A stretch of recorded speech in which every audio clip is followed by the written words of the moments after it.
Thank you, Colonel Powell, for that introduction. Now let's take a look at what you can see in the museum. The museum is sectioned by eras of history, focusing on the Civil War period of the 1860s through the 21st century. There is a specific intent to display items with an Oklahoma connection. When you entered the museum, you encountered an American Continental soldier in full battle uniform. This is just one of the many authentic uniforms worn by Americans throughout our nation's history. You may have also noticed a complete dress gray cadet captain's uniform and a very rare black ostrich-feathered helmet, referred to by the cadets of the United States Military Academy at West Point, New York, as a tar bucket. This rare uniform and the other West Point items on display were worn by Cadet Captain Brian Wheeler of Tulsa, an honor graduate of the class of 1990. He was destined to serve 2 combat tours in Somalia, East Africa, and was one of the first American officers to enter Babylon and Baghdad during the liberation of Iraq.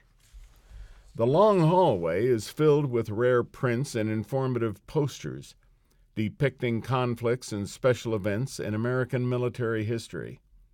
When you enter the South Exhibit Hall on your left, you begin to see the first of many exhibits, starting with the American Civil War and continuing through the Indian campaigns on the western frontier, the Spanish-American War, World War I, and World War II.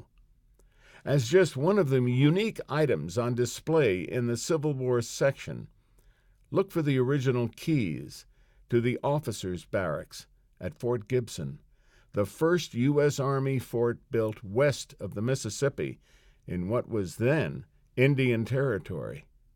The World War I section has a unique Oklahoma flavor with this ambulance driver's uniform.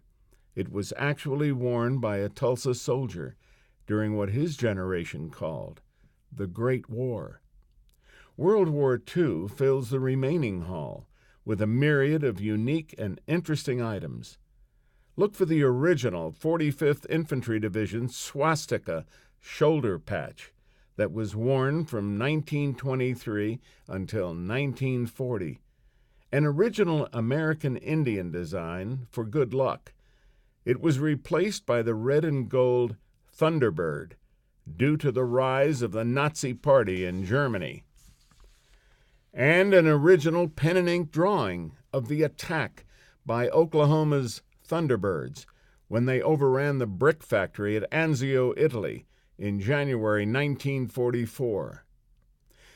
This original sketch was drawn by Oklahoma war hero and internationally famous Pawnee Indian artist Emmett Brummett Echohawk, who featured himself with his rifle and bayonet because he was actually there.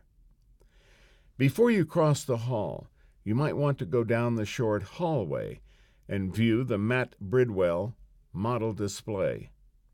During his life, Mr. Bridwell built over 130 scale models of immaculate precision. It's one of the finest model collections in the United States. Returning to the long hall, you will pass the museum's library.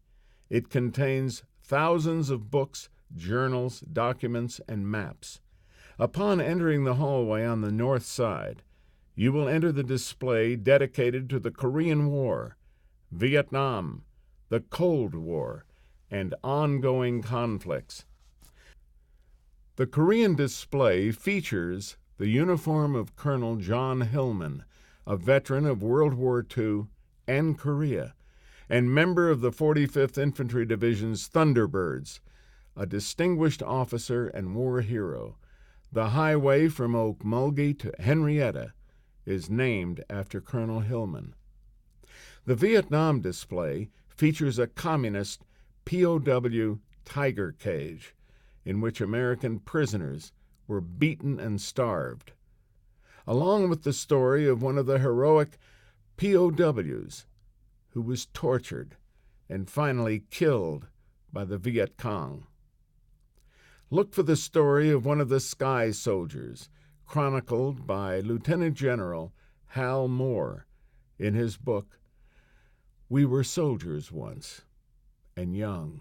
The Cold War display features authentic Russian Army uniforms and badges of the former Soviet Communist Empire, as well as civil defense items intended for American school children to be used in the event of a nuclear attack.